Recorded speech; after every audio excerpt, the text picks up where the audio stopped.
नाही, आम्हाला या निवडणुका महायुती म्हणूनच लढायच्या आहेत. आम्ही तिघजण एकत्रित आहोत. आमची महायुती आहे.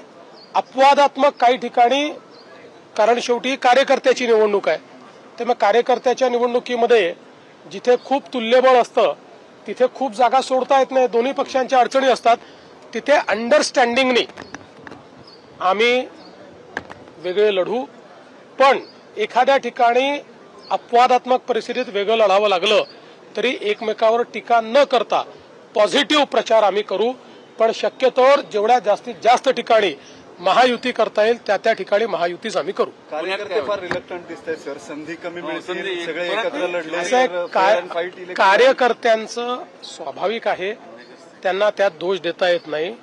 कारण कार्यकर्ते जे 5-5, 7-7 वर्ष काम करतायत त्यांना असं वाटतं आता आमची संधी आली, आम्हाला संधी मिळाली पाहिजे. हेच अंडरस्टँडिंग आमच्या तिघांमध्ये आहे.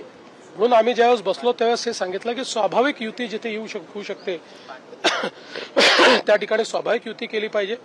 जिथे कठीण आहे तिथे वेगळं लढल्यानंतर पोस्ट पोल आम्हाला एकत्रित येता येईल. पोस्ट पोल मात्र म्हणजे जिथे युती एखाद्या ठिकाणी अपवादात्मक झाली नाही तरी पोस्ट पोल आमचा अलायन्स असेलच. सर, एक दुसरा महत्वाचा मुद्दा होता नाशिकमध्ये गोपीचंद पडळकरांच्या रॅलीमध्ये लॉरेन्स बिश्नोईचे होर्डिंग्स झळकवले. मला सकाळी गोपीचंद पडळकरांनी त्या संदर्भात सांगितलेलं आहे आणि मी त्यांना सांगितलं की तुम्ही स्वतः या संदर्भात पोलिसांना सांगा आणि त्याच्यावर कठोर कारवाई करायला लावा.